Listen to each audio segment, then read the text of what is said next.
பிரியமானவர்களே, தேவனுடைய நாமம் மகிமைப்படுவதாக.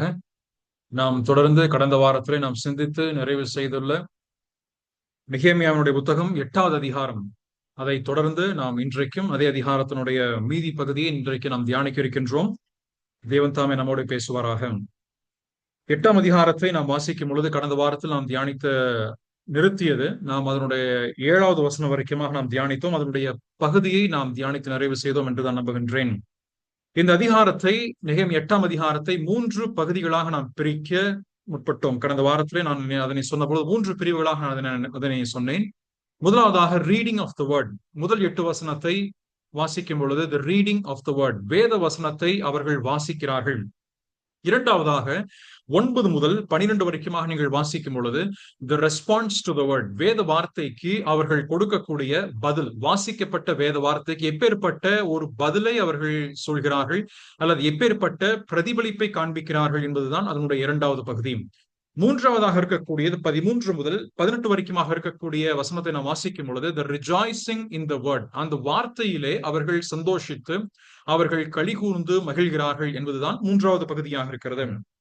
ஆகவே இந்த நாளிலே முதல் பகுதியினுடைய கடைசியிலிருந்து நாம் ஆரம்பித்து நாம் தியானிக்க இருக்கின்றோம். அதனுடைய முதல் பகுதியில் நாம் தியானிக்கும் பொழுது ரீடிங் ஆஃப் த வேர்ட், வேதத்தை அவர்கள் வாசிப்பதற்கு எதுவாக முதல் வசனம் துவங்கி நீங்கள் வரும் பொழுது அவர்கள் எஸ்ராவை கூட்டி சேர்க்கிறார்கள். அங்கே கூட்டி சேர்க்கக்கூடிய நபர்கள் யார் என்று பார்ப்போமானால் முதல் வசனத்திலே தெளிவாய் சொல்லப்பட்டுள்ளது,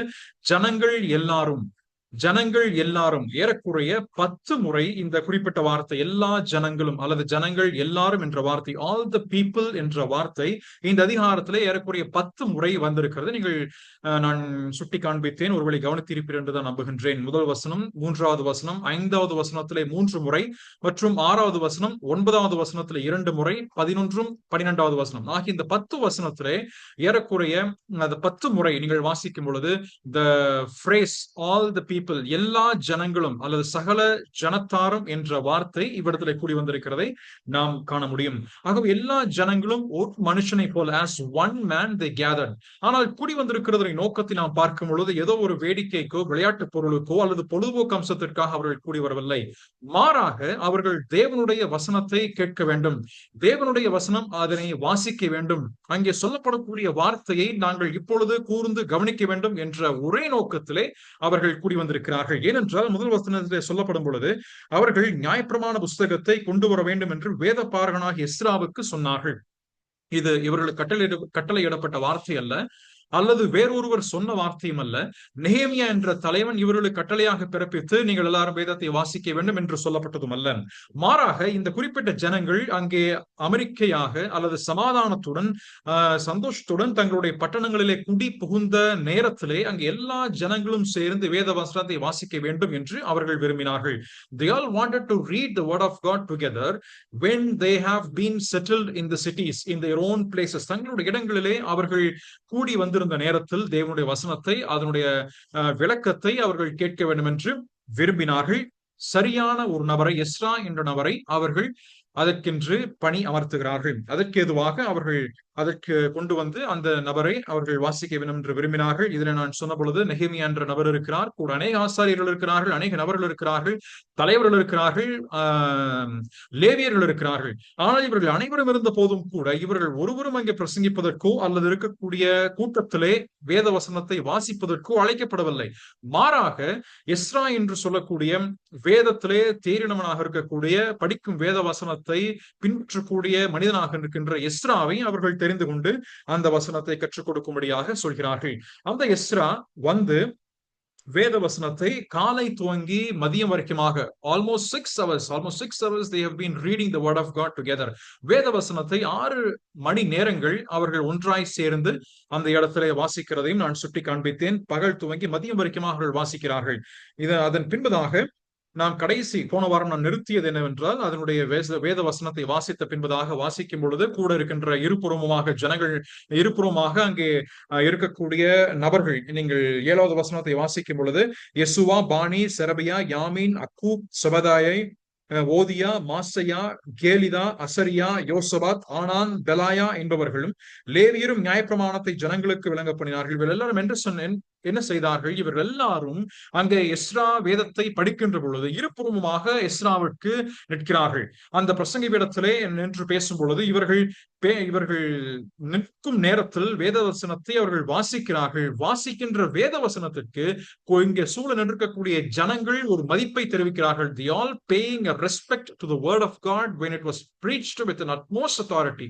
அந்த பிரசங்க பீடம் என்று சொல்வது ஒரு உயரிய இடம். அது ஒரு அத்தாரிட்டியை காண்பிக்கின்றது, அது ஒரு அதிகாரத்தை காண்பிக்கின்றது. எல்லா மனுஷரும் பார்க்கத்தக்க வகையிலே அந்த வேத வசனம் வாசிக்கப்பட்டது.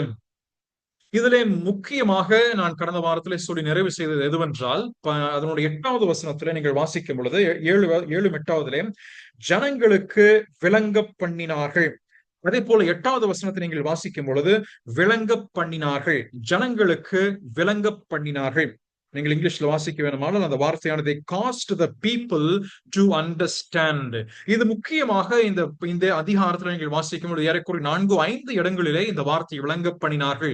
அவர்கள் அறியத்தக்க விதத்திலே அல்லது புரியத்தக்க விதத்திலே என்ற சில வார்த்தைகளிலே நீங்கள் இந்த அதிகாரத்திலே வாசிக்க முடியும்.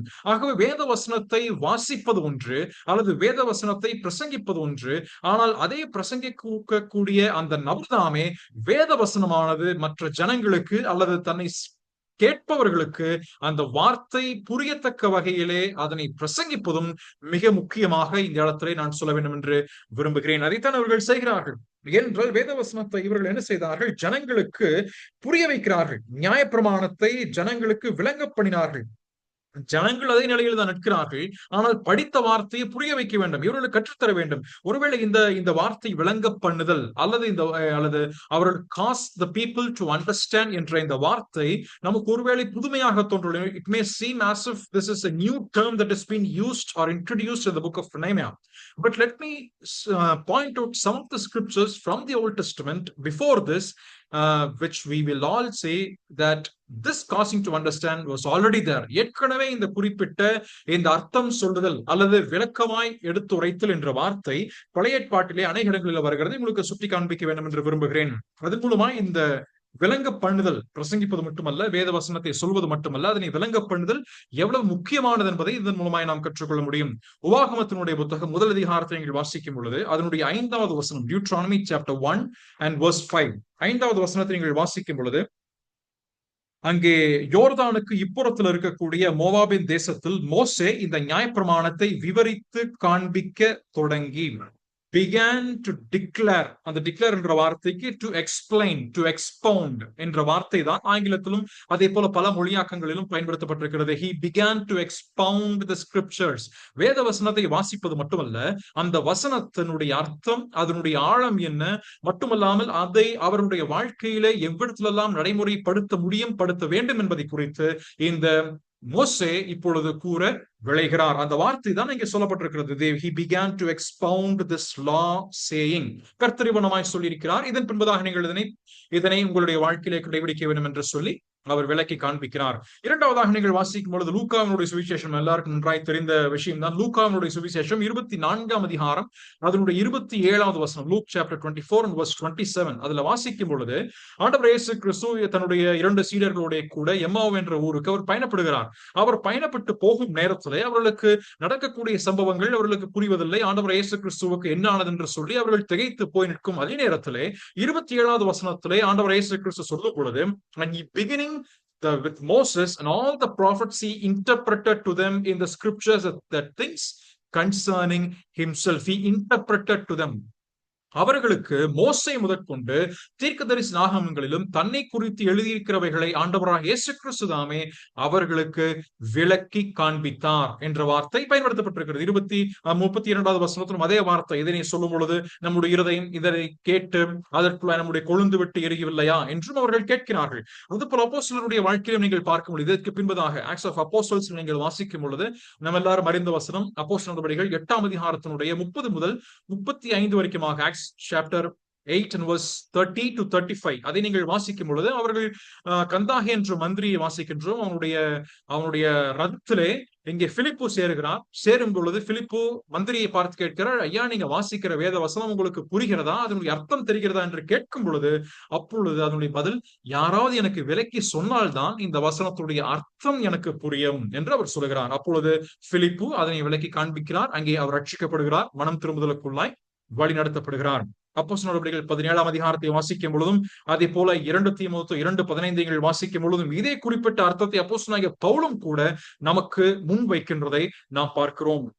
And all these passages clearly tells to us that it is not only about reading of the scriptures but expounding of the scriptures so that people may be able to understand and imply that into their own lives. தங்களுடைய வாழ்க்கையிலே வாசிக்கக்கூடிய கேட்கக்கூடிய வசனத்தை அவர்கள் நடைமுறைப்படுத்துவதற்கு ஏதுவாக அதனுடைய அர்த்தத்தையும் அதனுடைய ஆழமான விஷயங்களையும் எடுத்துரைக்க வேண்டியது அங்க இருக்கக்கூடிய அந்த மினிஸ்டருடைய வேலை. அதாவது அங்க இருக்கக்கூடிய வசனத்தை வாசிக்கக்கூடிய நம்முடைய இன்றைக்கு சொல்ல வேண்டுமானால் பிரசங்கிக்கிறவனுடைய அல்லது போதிக்கிறவனுடைய ஒரு ஊழியமாய் இது காணப்படுகிறது.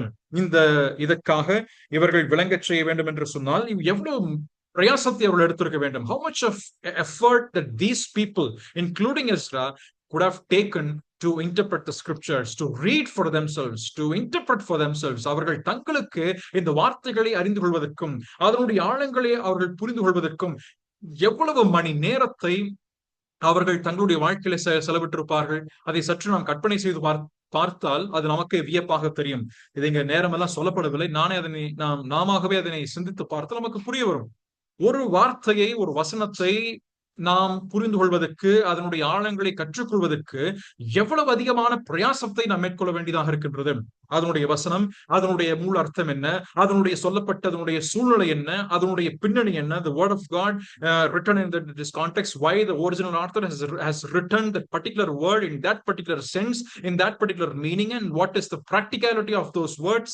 இது எல்லாம் நாம் கற்றுக்கொள்ளும் பொழுது அதற்கு ஏதுவாக நேரம் செலவிடப்பட்டே ஆக வேண்டும். There is no other exception for the minister of God. தேவனுடைய ஊழியனுக்கு அல்லது தேவனுடைய வசனத்தை போதிக்கக்கூடிய ஒரு நபருக்கு, அதனை கற்றுக் கொடுக்கக்கூடிய ஒரு நபருக்கு, அல்லது தான் கற்றுக்கொள்ள வேண்டும் என்று விரும்புகின்ற நபருக்கு அதற்கு ஏதுவாக இருக்கக்கூடிய நேரம், அதற்கு ஏதுவான பிரயாசம், அதற்கு ஏதுவாக இருக்கின்ற வளங்கள் நிச்சயமாக அவர் செலவிட்டே ஆக வேண்டும். The time, the energy and the resources must be spent to properly divide and expound the scriptures.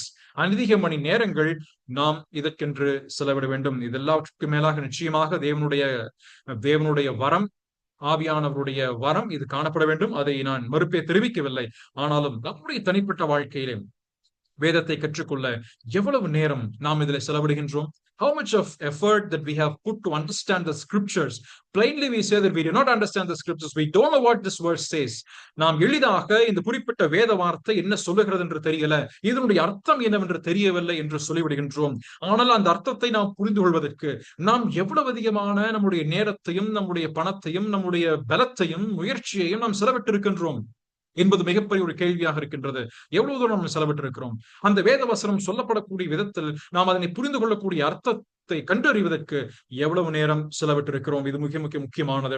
ஏனென்றால் இந்த வேத வசனத்தினுடைய பிரசங்கிப்பதன் மூலமாக, அதனை தெளிவாய் சொல்வதன் மூலமாக சபையினுடைய வரலாற்றிலேயே அது மிகப்பெரிய ஒரு உயிர் மீட்சியை அந்தந்த காலகட்டங்களிலே நிகழ்த்தி இருக்கிறதை நாம் காண முடியும். நீங்கள் 8ஆம் அதிகாரத்தினுடைய அர்த்தத்தை நீங்கள் வாசிக்கும் பொழுதும் கூட இந்த ஜனங்களுடைய இருதயமானது அங்கே மாற்றப்பட்டது. ஜனங்களுடைய இருதயம் வேத வசனத்தின் மூலமாய் தொடப்பட்டது. ஜனங்களுடைய இருதயம் வேத வசனத்தின் மூலமாய் மனம் திரும்பப்பட்டது. அவர்கள் தேவனண்டைக்கு திரும்பி சென்றார்கள். அவர்கள் வேத வசனத்தண்டைக்கு திரும்பி சென்றார்கள். இதனுடைய the purpose of expounding the scriptures is twofold. One, it is bringing people back to the fold of God. Number two is bringing the people back to the word of God. தேவனுடைய வார்த்தைக்கும் அதே போல வேதத்தினுடைய தேவனிடத்திற்கும் இந்த ஜனங்களை கொண்டு வருவதுதான் இந்த வேத வசனத்தினுடைய வேலையாக இருக்கின்றது. புகழ்பெற்ற வேத விளக்க பிரசங்கராக விளங்கின டாக்டர் மார்ட்டின் லாய்ட் ஜோன்ஸ் என்று சொல்லக்கூடிய நபர் ஒரு வார்த்தை சொல்லும் பொழுது, the primary task of the church and of the Christian minister is the preaching of the word of God. The decadent periods of errors in the history of the church have always been those periods when preaching had declined. ஒரு கிறிஸ்தவ ஊழியனுக்கு இருக்கக்கூடிய உன்னதமான அல்லது பிரதானமான வேலை என்னவென்று சொன்னால் தேவனுடைய வார்த்தையை சரிவர போதிப்பதாக இருக்கின்றது. எங்கெங்கே தேவனுடைய வார்த்தையானது சரிவர போதிக்கப்படவில்லையோ அல்லது சபை வரலாற்றிலே அல்லது சபையினுடைய காலகட்டங்களில் எங்கெல்லாம் வேத வசனமானது குன்றி போய் அதனுடைய பிரசங்கம் குறைந்து காணப்படுகின்றதோ அந்தந்த இடங்களில் எல்லாம் அந்த சபையினுடைய வளர்ச்சியும் சபையினுடைய உயிர் மீட்சியும் குறைந்திருக்கிறது என்பதை அவர் சொல்கிறார். எவ்வளவு உண்மையாக இருக்கிறது பிரியமானவர்களே. நாமே நம்முடைய சபைகளையும் நம்முடைய வரலாற்றையும் நம்முடைய சகோதர சபையினுடைய வரலாற்றையும் நாம் படித்து பார்ப்போம் என்று சொன்னால் நமக்கே சில நேரங்களிலே புல்லரித்து போகும். We will get goosebumps when we read the history of the brethren movement or as the church history as a whole. Whenever the word of God has been preached with utmost dignity, with utmost sincerity, with utmost integrity, that the people of God have been converted. People of God have been changed to the word of God. தேவனுடைய வார்த்தையானது அதனை சரிவர அதனுடைய ஆழமான அர்த்தத்திலே பிரசங்கிக்கப்படும் காலகட்டங்களில் எல்லாவற்றிலையும் அந்த ஜனங்கள் அவர்கள் மாற்றப்படுகிறார்கள். அந்த ஜனங்கள் உணர்த்தி வைக்கப்படுகிறார்கள். அந்த சபையின் மத்தியிலே ஒரு உயிர் மீட்சி எழும்பி இருக்கின்றதை நாம் பார்க்கின்றோம். இது நம்முடைய வாழ்க்கைக்கும் இது கண்டறியப்பட வேண்டிய சிந்திக்க வேண்டிய ஒரு விஷயமாக இருக்கிறது. அது மட்டுமல்லாமல் நீங்கள் 7 8வது வசனத்தை வாசிக்கும் பொழுது இதில் ஈடுபட்டிருக்கக்கூடிய நபர்கள் யார்? Who are all these people who are involved in this particular ministry? முதலாவதாக நாம் வாசிக்கும் பொழுது எஸ்ரா ஒரு தலைவனாக நாம் எஸ்ராவின் புத்தகத்திலே பார்க்கிறோம். அது மட்டுமல்லாமல் எஸ்ரா ஒரு ஆசாரியனாக விளங்குகின்றார். அவனோடு கூட சேர்ந்து நிற்கக்கூடிய 7வது வசனத்தில் வரக்கூடிய எல்லா பெயர்களுமே all the names that has been mentioned in verse 7 are the priestly ministers or Levites, or in general we can call them as the priestly ministers. ஆசாரி ஊழியம் செய்யக்கூடிய அல்லது ஆசாரியனுக்கு துணையாக நிற்கக்கூடிய ஒரு ஊழியர்களாக இவர்கள் எல்லாரும் இருக்கிறார்கள். இஸ்ரா உட்பட நாம் சொல்லுவோம் என்றால் they were all belonging to the priestly ministry. அவர்கள் எல்லாருமே ஆசாரி ஊழியத்திற்கு உட்பட்டிருக்கக்கூடிய ஜனங்களாக இருக்கிறார்கள். கர்த்தர் இதற்கென்று பழைய ஏற்பாட்டிலே சொல்லப்படும் பொழுது லேவியராகமம் 10ஆம் அதிகாரம் 11வது வசனத்திலே சொல்லப்படும் பொழுது and you are to teach the people of Israel all the statutes of the Lord. கர்த்தருடைய பிரமாணங்களை கர்த்தருடைய சட்டதிட்டங்களை நீங்கள் என்ன செய்ய வேண்டும்? இதற்கு ஏதுவாக நீங்கள் ஜனங்களுக்கு போதிக்க வேண்டும் என்று கர்த்தர் சொல்லுகிறார்.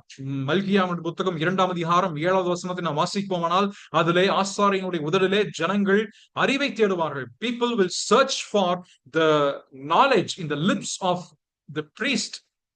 ஓசியா 4ஆம் அதிகாரம் 6வது வசனம், எஸ்ரா 7:10 இதெல்லாம் நீங்கள் வாசிக்கும் பொழுது அங்கே என் ஜனங்கள் அறிவை வெறுத்தார்கள், அவர்கள் அறிவை புறக்கணித்து விட்டார்கள். ஏன் புறக்கணித்து விட்டார்கள்? அறிவு ஆசாரியனோட உதடிலே காணப்படவில்லை என்று சொல்லி கர்த்தர் மன்றாடுகின்றார். அதே போல நாம் புதிய ஏற்பாட்டில் வரும்போது அநேக இடங்களிலே மத்தேயு சுவிசேஷம் 1 தீமோத்தேயு 3:2, 2 தீமோத்தேயு 2:2, 2 தீமோத்தேயு 3ஆம் அதிகாரம் 16 முதல் 17 வரை எல்லாம் நீங்கள் வாசிக்கின்ற எல்லா வசனத்திலையும் வேத வசனத்தினுடைய பிரசங்கம் எவ்வளவு முக்கியமானது என்பது நமக்கு எடுத்து காண்பிக்கப்பட்டிருக்கிறது. நீங்கள் குறிப்பிட்டதனை சொல்ல வேண்டுமானால் அதுல ஏபிள் டு டீச், அதை போதிக்க வரம் பெற்றவர்கள் அல்லது வேத வசனத்தை கற்றுத்தர வரம் பெற்றவர்கள், அவர்களிடத்து உண்மையான மனுஷரிடத்திலே நீ ஒப்புவி என்றும் தீமோத்தேயுவிடம் சொல்கிறார். ஆகவே எல்லா விஷயத்தையும் நாம் பார்க்கும் பொழுதும் ministry has to be, this particular preaching ministry or teaching ministry have to be taken with utmost sincerity. அதிகமான உண்மையுடன் அதிகமான நேரம் செலவிட்டு இதிலே அவர்கள் இணைந்திருக்க வேண்டும் என்பது மிக முக்கியமாக இருக்கிறது. எந்த ஒரு ஊழியமாக இருந்தாலும் எந்த ஒரு நிலைமையாக இருந்தாலும் வேதவசனம் அதற்கு அடித்தளமாக விளங்குகின்றது. இதைத்தான் அவர்கள் இந்த நிற்கக்கூடிய ஜனங்களுக்கு என்ன செய்தார்கள்? வேதவசனத்தை அர்த்தம் சொல்லி வாசித்ததை அவர்களுக்கு விளங்க பண்ணினார்கள். வாசித்தாயிற்று, அர்த்தம் சொல்லப்பட்டாயிற்று, ஜனங்களுக்கு வசனம் புரிந்தாயிற்று, ஜனங்களுக்கும் வசனம் போய் சேர்ந்து விட்டது.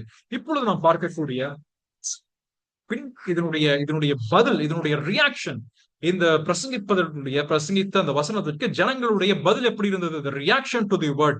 இதைத்தான் நாம் 9வது வசனம் துவங்கி 12வது வசனம் வரைக்குமாக நாம் வாசிக்கின்றோம். the reaction to the word. 9வது வசனத்தை நாம் வாசிக்கும் பொழுது, ஜனங்கள் எல்லாரும் நியாயப்பிரமாணத்தின் வார்த்தைகளை கேட்டபோது அழுதபடியால் திர்ஷாதா என்று எண்ணப்பட்ட நெகேமியாவும் வேத பாரகனாகிய எஸ்ரா என்னும் ஆசாரியனும் ஜனங்களுக்கு விளக்கி காட்டின லேவியரும் சகல ஜனங்களையும் நோக்கி, இந்த நாள் உங்கள் தேவனாகிய கர்த்தருக்கு பரிசுத்தமான நாள், நீங்கள் துக்கப்படவும் அளவும் வேண்டாம் என்றார்கள். இப்பொழுது இங்க முதல் ரெஸ்பான்ஸ் என்ன? the first response of after hearing the word of God is what we see in verse 9 and first part. அவர்கள் என்ன ஆனார்கள்? they wept. அவர்கள் அழுதார்கள். ஜனங்கள் இந்த வார்த்தைகளை கேட்ட பொழுது அழுதார்கள். இந்த அழுகை என்று சொல்வதை நாம் அநேக இடங்களிலே நாம் எஸ்ரான் புத்தகத்திலே கூட வாசிக்கின்றோம். இந்த வேத வசனத்தை வாசிக்கும் பொழுது அவர்கள் கேட்ட பொழுது, திறந்த மனதுடன் அவர்கள் கேட்ட பொழுது, இந்த வேத வசனத்திலே சொல்லப்பட்ட பிரமாணங்கள், இதனுடைய சட்டதிட்டங்கள், இதனுடைய கட்டளைகள் எல்லாம் கேட்ட பொழுது தங்களுடைய வாழ்க்கையிலே ஒரு உணர்த்துதல் அவர்களுக்கு ஏற்படுகின்றது. ஒரு உணர்த்துதல் எப்படி ஏற்பட்டது? இவர்களுக்கு வேத வசனத்தை வாசிக்க வேண்டும் என்ற விருப்பம் இருந்தது. They wanted to know the word of God. They want to learn the scriptures. And when the word of God is opened up to them, when it is expounded to them, அந்த வேத வசனம் அவர்களுக்கு விளக்கி காண்பிக்கப்பட்ட நேரத்திலே, அதனுடைய அர்த்தம் சொல்லப்பட்ட நேரத்திலே, அதனுடைய நடைமுறை பகுதிகள் அவர்களுக்கு புரிய வைக்கப்பட்ட நேரத்திலே தங்களுடைய வாழ்க்கை அவர்கள் சற்று பின்திரும்பி பார்க்கிறார்கள். அப்படியானால் எந்த வசனம் இவர்களுக்கு போதிக்கப்பட்டிருக்கும்? கடந்த வாரத்திலே சொல்லப்பட்டதை போல ஒருவேளை தோராவுடைய பகுதிகள், ஒருவேளை உபாகமும், அதே போல லேவியராகமத்தினுடைய வேத பகுதிகள் இவர்களுக்கு சொல்லப்பட்டிருக்கலாம், வாசிக்கப்பட்டிருக்கும் என்றுதான் நம்புகின்றேன். அப்பொழுது லேவியராகமத்தை வாசிக்கும் பொழுது இவருடைய பலி முறைமைகள் சொல்லப்பட்டிருக்கிறது. உபாகம் புத்தகத்தை வாசிக்கும் பொழுது தேவனுடைய கட்டளைகள் அதிகமாக சொல்லப்பட்டிருக்கிறது. இதையெல்லாம் அவர்கள் வாசிக்கும் பொழுது என்னுடைய வாழ்க்கையோட கூட இந்த வாசிக்கப்பட்ட வேத வசனங்கள் எவ்வளவு தூரம் ஒப்பிட்டு அதற்கு இணைந்து சொல்கின்றது? How is my life in accordance to the word of God that has been read now? இந்த வேத வசனத்தை வாசிக்கும் பொழுது என்னுடைய வாழ்க்கை இந்த வசனத்தோடு நான் ஒப்பிட்டு பார்க்கும் பொழுது இந்த வசனத்தை அது தவறு என்று சொல்லப்படுகின்றது. நாம் கடைபிடிக்கவில்லை, நாம் பிரமாணங்களை கடைபிடிக்கவில்லை என்று சொல்லப்படுகின்றது. பலி முறைமைகளை நாம் பின்பற்றவில்லை என்று சொல்லப்படுகின்றது.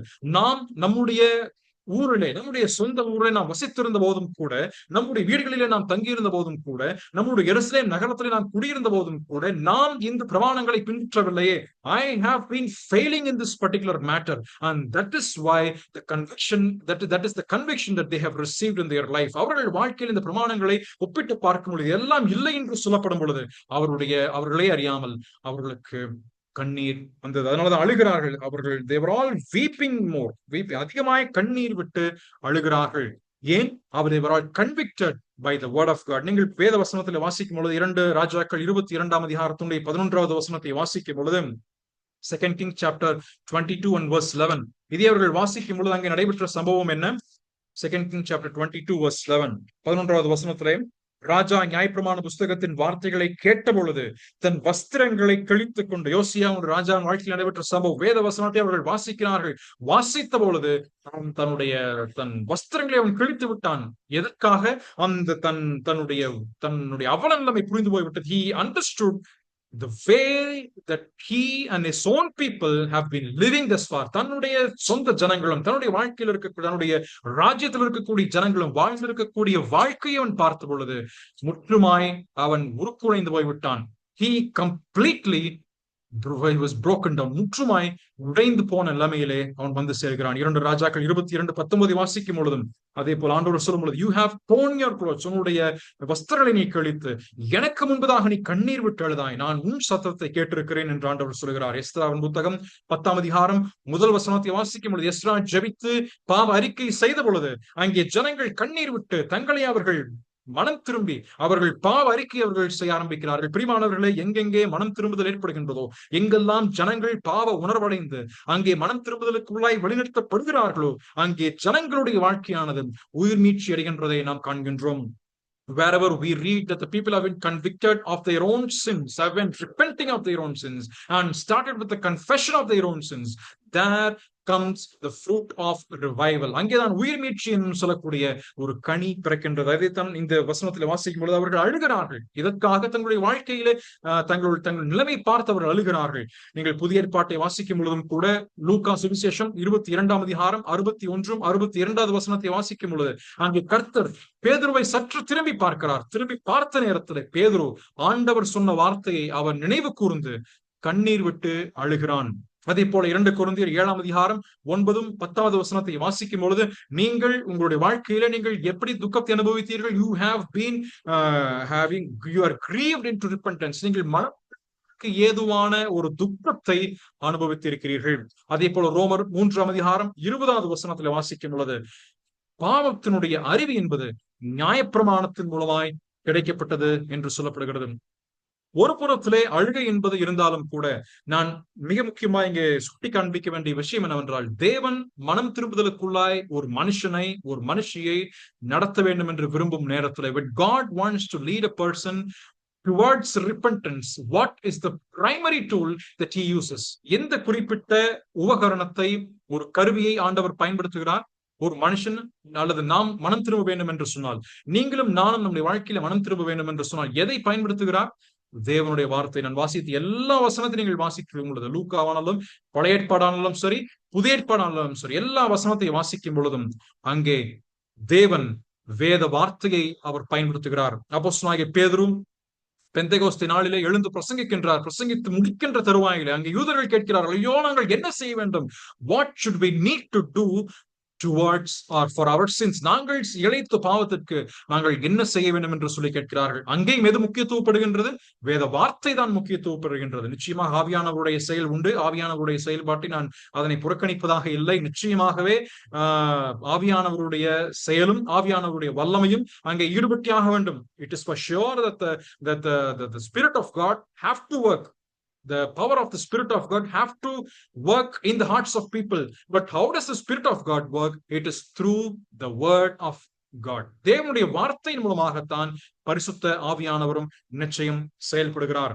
God's word continually confronts our lives and constantly convicts us, reshaping us to conform to the image of Jesus Christ. நாம் வேத வசனத்தை வாசிக்கும் பொழுது தேவனுடைய வார்த்தையானது நம்மை ஒவ்வொரு முறையும் நம்முடைய வாழ்க்கை அதோடு கூட ஒப்பிட்டு பார்த்து அதற்கு முரணாக இருக்கின்றவைகளை சுட்டி காண்பித்து அங்கே மனம் திரும்புதலுக்கு நேராய் ஆண்டவர் இயேசு கிறிஸ்துவனுடைய சாயலுக்கு ஒப்பாய் நம்மை கொண்டு சேர்க்கக்கூடியதே இந்த தேவனுடைய வார்த்தை. இவர்கள் அழுகிறார்கள். அழுதபடினாலே அங்கே அழ வேண்டாம், நீங்கள் துக்கப்படவும் வேண்டாம். இது கர்த்தருக்கு, இந்த நாள் உங்களுக்கு, உங்கள் தேவனாகிய கர்த்தருக்கு பரிசுத்தமான நாள். நீங்கள் துக்கப்படவும் அளவும் வேண்டாம் என்று சொல்கிறார்கள். நீங்கள் 9, 10 வசனத்தை வாசிக்கும் பொழுது இதே வார்த்தை தான் மீண்டுமாய் பயன்படுத்தப்பட்டிருக்கிறது. Do not be grieved, that the joy of the Lord is your strength. கர்த்தருக்குள் மகிழ்ச்சியா இருப்பதே உங்களுடைய பலன். ஆகையால் நீங்கள் என்ன செய்ய வேண்டும்? அங்கே அவர்களை நோக்கி, நீங்கள் போய் கொழுமையானதை புசித்து மதுரமானதை குடித்து ஒன்றுமில்லாதவர்களுக்கு பங்குகளை அனுப்புங்கள். இந்த நாள் நம்முடைய ஆண்டவருக்கு பரிசுத்தமான நாள். It is a holy day and it is a day of celebration and we need not to be weeping. ஏன் அப்படி சொல்லப்படுகிறது?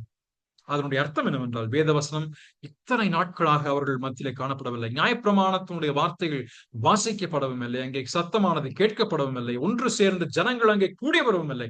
ஆகவே அவர்கள் கூடி வந்த நேரத்தில் அவர்களுடைய இப்பொழுது சந்தோஷப்பட வேண்டிய நேரமாக இருக்கிறது. மனம் திரும்புதல் நிச்சயமாக உண்டு. மனம் திரும்புதலுக்கு பின்பதாக அவருடைய வாழ்க்கையிலே ஒரு சந்தோஷம் காணப்படுகின்றது. பிரியமானவர்களே, இங்க இருக்கக்கூடிய கர்த்தருக்குள் மகிழ்ச்சியா இருப்பதே உங்களுடைய பலன் என்பது அது கர்த்தருக்குள் இருக்கக்கூடிய அல்லது மற்ற சூழ்நிலைகள் அல்ல, வெளியே காணப்படக்கூடிய எந்த ஒரு சூழ்நிலைகளின் அடிப்படையில் நம்முடைய சந்தோஷம் அல்ல. It is not that, or the joy is not based out of the circumstances that we live in, but it is the way we live in the Lord. ஆண்டவருக்குள் நாம் எப்படி ஜீவிக்கின்றோம், எப்படியாக நம்மை நடத்துகிறோம் என்பதுதான் மிக முக்கியமாக நம்முடைய சந்தோஷத்திற்கு காரணமாக விளைகின்றது. அதுதான் இங்கே தெளிவாய் சொல்லும் பொழுது it is a joy in the Lord. Joy of the Lord is your strength. நம்முடைய வாழ்க்கையில பலன் என்ன? நம்முடைய வாழ்க்கையில் இருக்கக்கூடிய துருகம் என்ன? நம்முடைய கேடகம் என்ன? நம்முடைய கோட்டை என்ன? நம்முடைய அரணிப்பு என்ன? அங்கே தேவனுடைய அல்லது கர்த்தருக்குள் மகிழ்ச்சியாய் இருப்பதே நம்முடைய பலன். சூழ்நிலைகள் நிச்சயமாக மாறலாம்.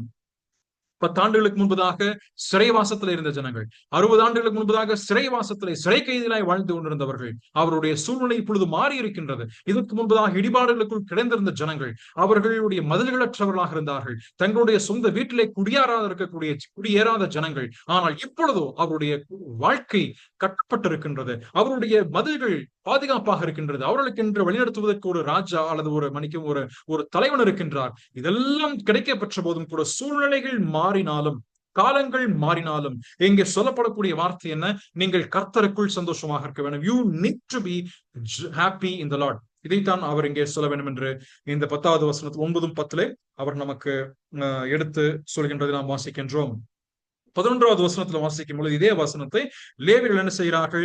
மறுபடியும் நான் சொன்னது போல, நீங்கள் 8வது அதிகாரத்தினுடைய முதல் வாசிக்கும் பொழுது இந்த பேட்டர்ன், இந்த ஒரு வசனத்தினுடைய பேட்டர்ன், அதனுடைய முறை மாறுகிற உரை போல் வருகின்றதை நீங்கள் வாசிக்க முடியும். எஸ்ரா வாசிப்பார், லேவியர்கள் விலைக்கு சொல்வார்கள். அதே போல நீங்கள் 9 முதல் 12 வரைக்கும் வாசிக்கும் பொழுதும் அங்கே எஸ்ரா சொல்வார். பின்பதாக அதனுடைய லேவியர்களும் அதே போல நீங்கள் 11வது வசனத்தை வாசிக்கும் பொழுதும் லேவியரும் ஜனங்களை அமர்த்தி அழாதிருங்கள், இந்த நாள் பரிசுத்தமான நாள், விசாரப்பட வேண்டாம் என்று அவர்கள் சொல்கின்றதை நீங்கள் வாசிக்க முடியும். ஆகவே இந்த இந்த முறை மாறி வருகின்றதும் அதனுடைய முறை முறை மாறி மாறி வருகின்றதை நீங்கள் வாசிக்க முடியும். அதே போல 13 முதல் 18 வரைக்கும் வாசித்தாலும் இதே குறிப்பிட்ட விஷயம் தான் அங்கேயும் வருகின்றது. நீங்கள் ஆசாரியர் அங்கு இருக்கக்கூடிய எஸ்ரா வாசிப்பார், அதனுடைய அர்த்தம் சொல்வார், பின்பதாக லேவியரும் அதனுடைய விஷயங்களை எடுத்துரைப்பார். ஆனால் முக்கியமாக இந்த இந்த பகுதியில 9 முதல் அல்லது 9-10 நாம் கற்றுக்கொள்ளக்கூடிய விஷயம் என்னவென்றால், நாம் கர்த்தருக்குள் உண்மையாகவே சந்தோஷமாக களி கூர்ந்து மகிழ்ந்திருக்கின்றோமா? சங்கீதம் 1வது சங்கீதத்தினுடைய 2வது வசனத்துல வாசிக்கும் பொழுது, அனுதினமும் அவருடைய வசனத்துல தியானமாக இருக்கின்ற மனுஷன் சந்தோஷமுடையவனாக இருப்பான். சங்கீதம் 19-8வது வசனத்திலே அவருடைய வேதமே நமக்கு மனமகிழ்ச்சியாக இருக்கின்ற 119ஆம் சங்கீதம் 11வது வசனத்திலே, உம்முடைய வேத வசனத்தை என் இருதயத்தில் வைத்திருக்கிறேன், அவைகள் என்னுடைய இருதயத்தின் சந்தோஷமாக மாறக்கிறது. அந்த வசனத்தை வாசிப்போம். 119ஆம் சங்கீதம் Psalm 119:111. 111 உம்முடைய சாட்சிகளை நித்திய சுதந்திரமாக்கி கொண்டிருக்கிறேன், அவைகளே என் இருதயத்தினுடைய மகிழ்ச்சி. 119, 162 இதே சங்கீதம் 162வது வசனத்தை வாசிக்கும் பொழுது, மிகுந்த கொள்ளை உடைமையை கண்டுபிடிக்கிறவன் மகிழ்கிறது போல நான் உமது வார்த்தையின் பேரில் மகிழ்கிறேன். I rejoice in the word of God. உம்முடைய வேத வசனத்திலே நான் மகிழ்கின்றேன். ஆகவே இந்த ஜனங்கள் எதிலே சந்தோஷம் பெற வேண்டும்? அவருடைய கண்ணீர் உண்மைதான், அவருடைய சூழ்நிலைகள் நிஜம்தான். ஆனால் இருந்த போதும் கூட அவர்கள் வாசிக்கப்பட்ட வசனத்துல நீங்கள் கழிவுற வேண்டும் என்றுதான் நீங்க சொல்லப்படுகின்றது. You have to be happy or you have to happy in the Lord because of the word of God that has been told to you.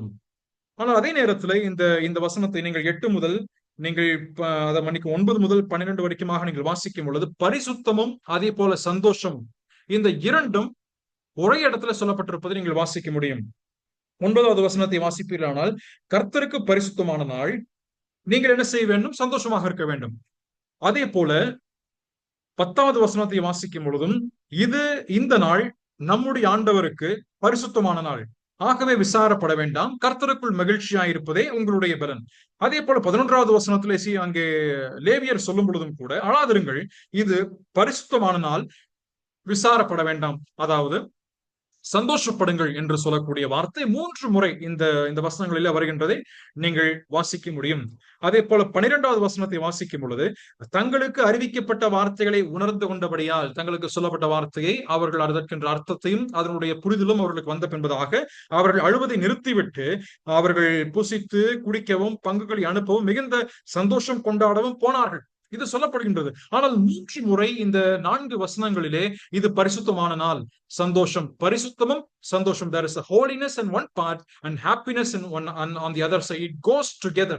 பரிசுத்தமும் சந்தோஷமும், எங்கே பரிசுத்தம் காணப்படுகின்றதோ அங்கே சந்தோஷம் வருகின்றதை நீங்கள் இந்த 3 வசனத்துக்குள்ளாய் வாசிக்க முடியும். நீங்கள் அநேக இடங்களில் நீங்கள் வாசிக்கும் பொழுதும் நீதியும் சந்தோஷம், அதே போல நியாயமும் சந்தோஷம் வருகின்ற இந்த ஜோடியாக வரக்கூடியதை நீங்கள் வேதத்தில் அநேக இடங்களில் இது போல சந்தோஷத்துடன் ஒப்பிட்டு வரக்கூடிய, அதற்கு இணைந்து வரக்கூடிய விஷயங்களை நீங்கள் பார்க்க முடியும். அதனுடைய அர்த்தம் என்னவென்றால், முதலாவதாக சொல்லப்படும் பொழுது இது பரிசுத்தமான நாள் என்று சொல்லப்படுகின்றது.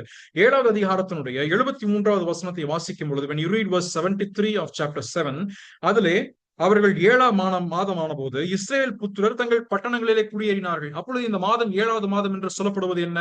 இந்த 7th month, it is a starting of the series of festivals in the Jewish religious calendar.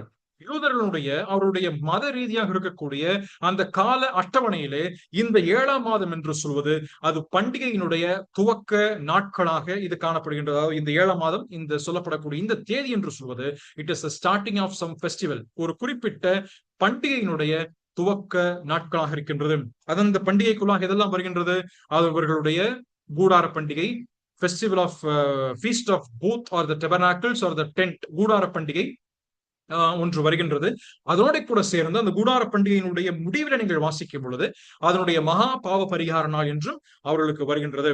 இதை நீங்கள் லேவியராகமத்தினுடைய புத்தகம் 23ஆம் அதிகாரம் 24 வசனம் துவங்கி நீங்கள் 34 வரைக்குமாக from Leviticus chapter 23 verse 24 down to 34 நீங்கள் இதை வாசிக்கும் பொழுது இங்கே சொல்லப்பட்ட இந்த 7ஆம் மாதத்தினுடைய முதல் நாள் இவர்களுக்கு பரிசுத்த ஓய்வாக இருந்து அதனை ஒரு ஓய்வு நாளுக்கு ஒப்பாக, ஓய்வு நாள் இல்ல ஆனால் ஓய்வு நாளுக்கு ஒப்பாக, it was comparable to the சபத்.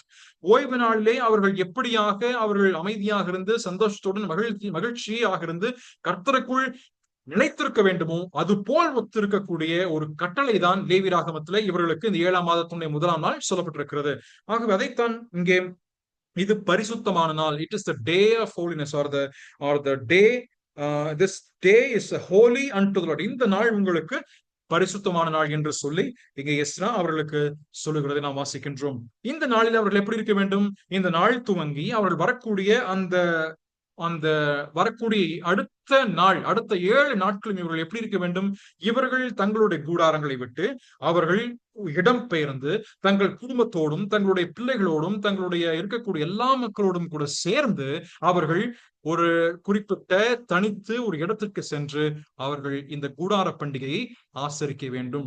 அவர்கள் பங்குகளை மாற்றிக்கொள்ள வேண்டும். அவர்கள் இந்த தங்களுடைய அயலகத்தாரோட கூட சந்தோஷமாக இருந்து தேவன் தங்களுக்கு எதுவாக காண்பித்த உண்மையான அந்த உண்மைத்தன்மையையும் அவருடைய பாதுகாப்பையும் அவர்கள் நினைவு கூற வேண்டும். இதுதான் இவர்கள் இந்த செலுத்தப்பட வேண்டும் என்று சொல்லப்படுகிறது.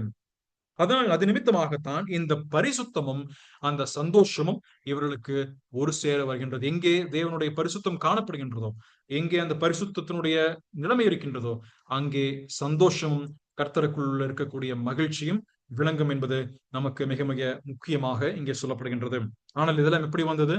தேவனுடைய வசனத்தினுடைய விளக்கமும் அந்த வசனத்தின் விளக்கத்தின் மூலமாக ஜனங்கள் பாவத்தினுடைய உணர்வடைகிறார்கள். தேவனண்டைக்கு அவர்கள் திரும்பி வருகிறார்கள். திரும்பி வந்த நேரத்திலே அழுகை மட்டுமல்ல, அதன் பின்பதாக அவர்கள் சந்தோஷமும் பெற்றார்கள் என்பதுதான் இதனுடைய விஷயம். நாம் இதற்கு பின்பதாக நாம் 13 முதற்கொண்டு 18 வரைக்குமாக இருக்கின்ற விஷயங்களை நாம் தியானித்து இந்த அதிகாரத்தை நாம் நிறைவு செய்ய இருக்கின்றோம்.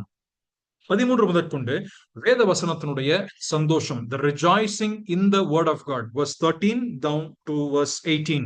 இதை நீங்கள் வாசிக்கும் பொழுது இதுவும் ஒரு ஆச்சரியமான ஒரு விஷயமாக இருக்கிறது. ஏனென்றால் 13வது வசனத்தை நீங்கள் வாசிக்கும் பொழுது அதனுடைய மறுநாளிலே நீங்கள் எப்படி கூடி வந்தார்கள்? 8வது அதிகாரத்தினுடைய ஒருவேளை முதல் நாளாக இருக்கும். the first day on the first verse of chapter 8. 8வது அதிகாரத்தினுடைய முதல் வசனம் முதல் நாளாக இருந்திருக்க வேண்டும். அந்த நாள் காலை துவங்கி வசனத்தை வாசிக்கிறார்கள், கேள்விப்படுகிறார்கள், அழுகிறார்கள், பின்பதாக சந்தோஷப்படுங்கள் என்று சொல்லப்பட்டது. அதனுடைய 12வது வசனத்தை வாசிக்கும் பொழுது புசித்து குடிக்கவும் பங்குகளை அனுப்பவும் மிகுந்த சந்தோஷம் கொண்டாடவும் போனார்கள். அப்பொழுது இருக்கக்கூடிய ஜனங்கள் வசனத்தை கேட்டு மனம் திரும்பின பின்பதாக அவருடைய பாவத்தை உணர்ந்த பின்பதாக அவர்கள் சந்தோஷத்துடன் தங்கள் வீடுகளுக்கு தங்கள் சென்று விட்டார்கள். ஆனால் இங்க காணப்படக்கூடிய ஆச்சரியமான விஷயம் என்னவென்றால் the thing that amazes us is that what we read in verse 13. 13வது வசனத்துடைய முதல் பகுதி, மறுநாளிலே, அந்த நெக்ஸ்ட் டே அவங்க வீட்டுக்கு சந்தோஷமா போனாங்க. ஆனால் வேத வசனத்தை அவங்க மறக்கல. They did not forget the word of God that was preached the previous day. இந்த நாளிலே அவருடைய வேத வசனத்தை அவர்களுக்கு சொல்லப்பட்டு கற்றுக் கொடுக்கப்பட்ட நேரத்திலே அவர்கள் அதனை மறந்து போகவில்லை. அடுத்த நாள் காலையில் என்ன செய்கிறார்கள்? மறுநாளிலே on the second day were gathered together. இங்க நீங்கள் கவனமாக வாசிக்கும் பொழுது யார் கூடி வருகிறார்கள் என்பது மிக முக்கியமாக நாம் கருத்திலே நாம் வைக்க வேண்டும். அங்கே ஆசாரியர் கூடி வருகிறார்கள், லேவியர் நியாயப்பிரமாணத்தின் வார்த்தைகளை அறிந்து கொள்ளவும், சகல வம்ச தலைவரும், ஜனத்தின் சகல வம்ச தலைவர்கள், chief of the fathers of all the people, priest and the Levites unto Ezra the scribe, even to understand the word of the law. இது எவ்வளவு ஆச்சரியமாக இருக்கிறது பாருங்கள். இந்த ஜனங்கள் செய்யக்கூடிய விஷயம் பாத்தீங்கன்னா எவ்வளவு ஆச்சரியமான காரியம். அவர்கள் வேத வசனத்தை கேட்கும்படி, அதனை அறிந்து கொள்ளும்படி, நியாயப்பிரமாணத்தின் வார்த்தைகளை அறியவும் அறிந்து கொள்ளவும் வேத பாரகனாகிய எஸ்ராவின் இடத்தில் கூடி வந்தார்கள். இங்கே யார் கூடி வந்திருக்கிறார்கள்? ஒவ்வொரு வீட்டினுடைய தகப்பன், சகல வம்ச தலைவரும், ஆசாரியரும், லேவியரும் கூடி வந்திருக்கிறார்கள். இது எவ்வளவு ஆச்சரியமான விஷயமாக இருக்கிறது. இங்கே அவர்கள் சந்தோஷமாக மகிழ்ந்து கொண்டாடி இருக்க வேண்டிய தருணம் தான். ஆனால் சந்தோஷமாக இருக்க வேண்டிய ஒரு நேரம் தான். ஆனால் இருந்த போதும் கூட வேத வசனத்தை இன்னும் கற்றுக்கொள்ள வேண்டும் என்று சொல்லக்கூடிய விருப்பம் இங்கே அவர்களுக்கு வந்திருக்கிறது. நீங்கள் இதை வாசிக்கும் பொழுது இங்கே இருக்கக்கூடிய வம்ச தலைவர்கள், the fathers of all the people, the priest, the Levites.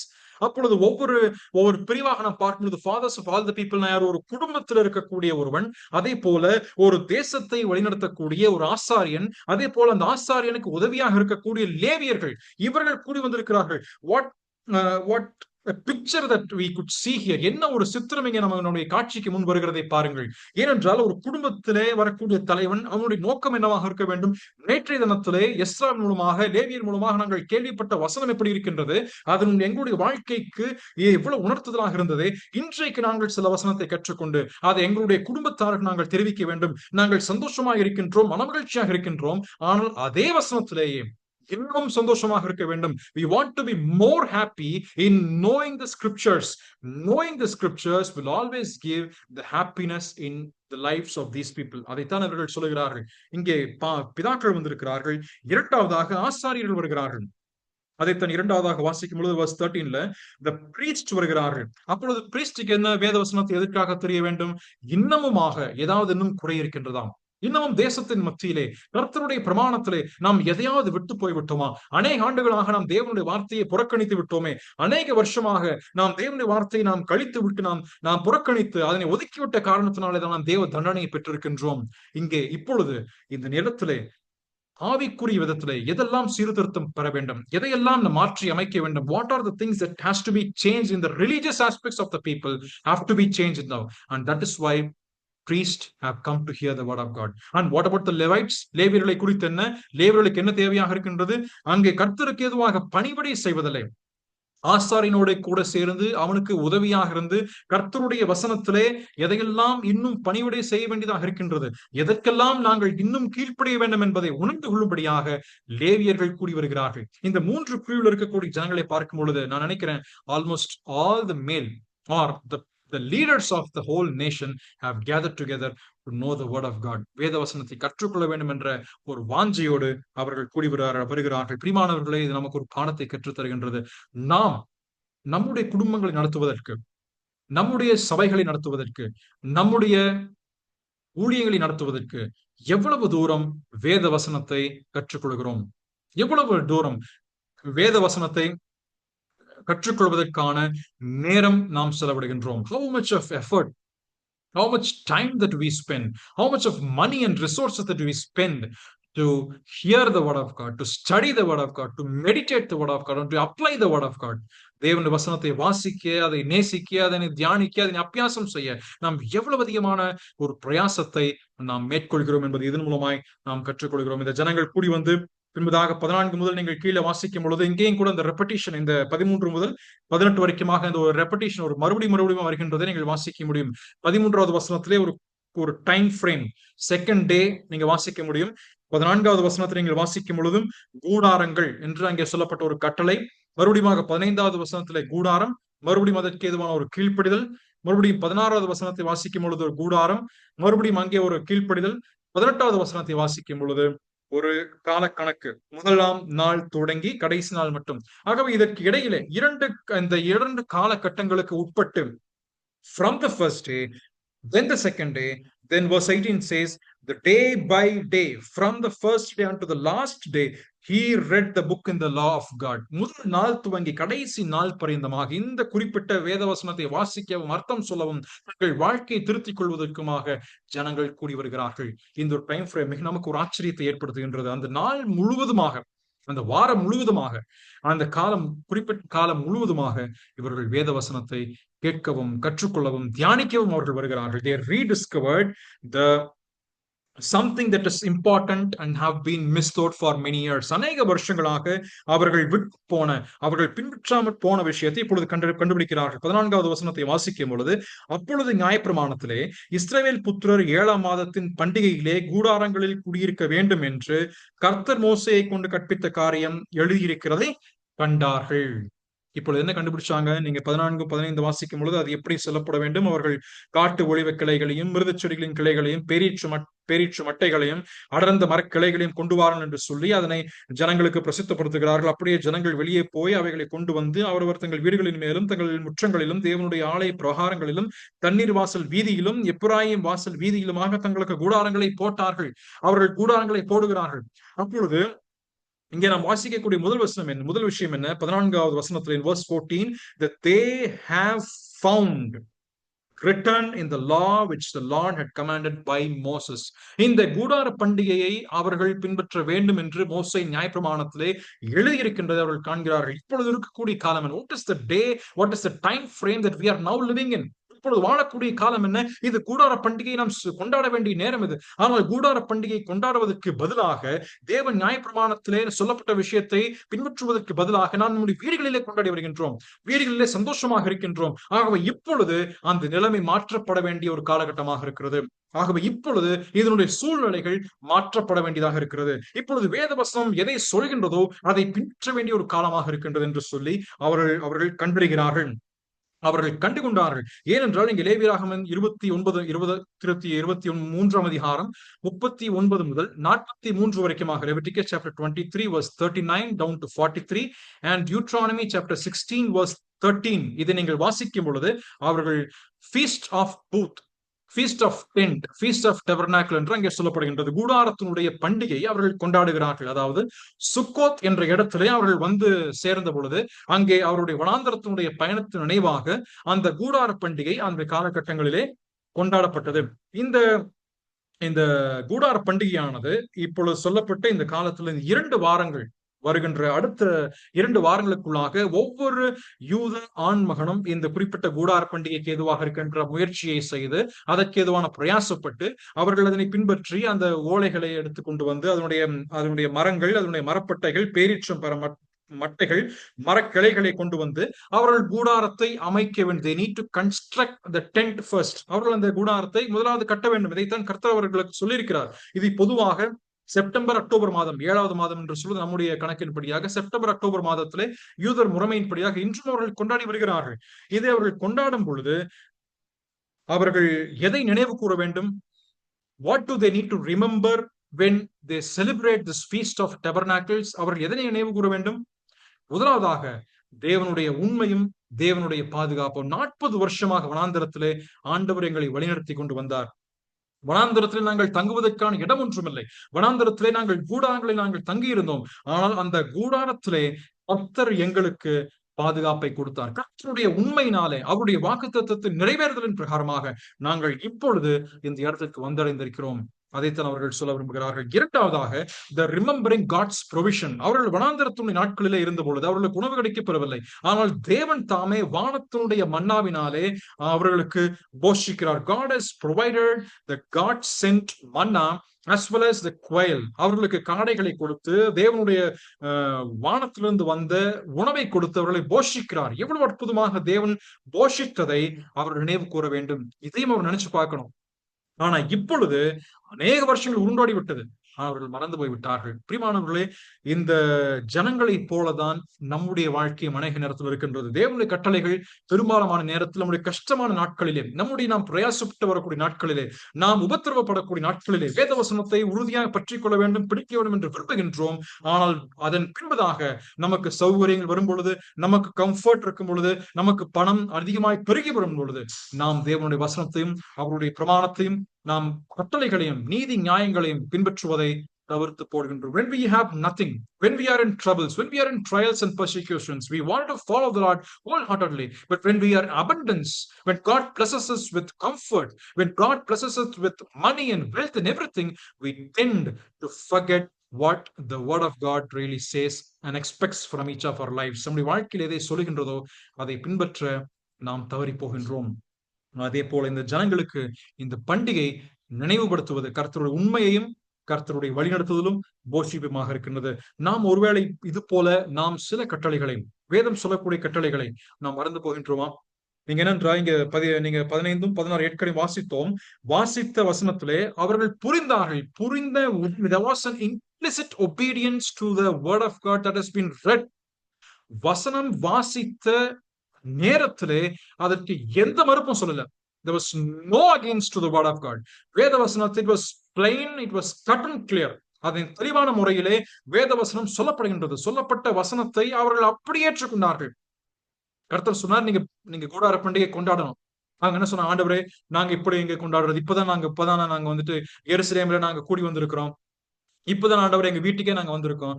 நேத்துதான் நாங்க வந்துட்டு சந்தோஷமா இருந்து நீங்க மதுரமானதை நீங்க குடிச்சு சந்தோஷமா இருங்கன்னு சொன்னீங்க. அதுக்குள்ள மறுபடியும் என்ன ஆண்டவரே?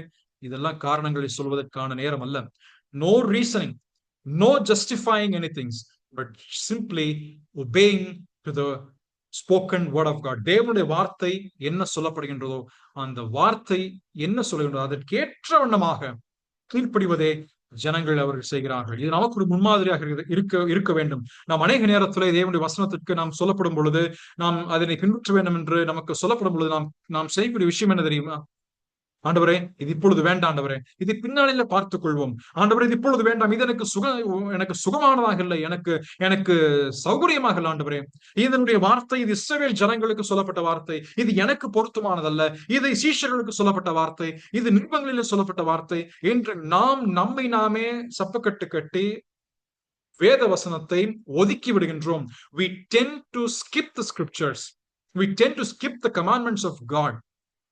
We tend to skip it, telling various other reasons for it. அதற்கு ஏதுவான காரணங்களை வித்தியாசமாக சொல்லி அவர்கள் நாம் அதற்கென்று கீழ்ப்படியாமல் போகின்றோம். ஆனால் இந்த ஜனங்களை பார்க்கும் பொழுது அவர்கள் உடனடியாக கீழ்ப்படிந்தார்கள். உடனடியாக என்ன செய்யறாங்க? வேத வசனத்துல சொல்லப்பட்ட பிரகாரமாக தங்களுடைய கூடாரத்தை அவர்கள் கட்டுகிறார்கள். அந்த கூடாரத்தை கட்டுகின்ற முறையும் பாத்தீங்கன்னா ரொம்ப அழகாக ஆவியானவர் எழுதி வைத்திருக்கிறார்கள். Verse 16 வாசிக்கும் பொழுது, from where do they start building the tent? எங்கே இருந்து ஆரம்பிக்கிறார்கள்? First, அவரவர் தங்கள் வீடுகள் மேலும்.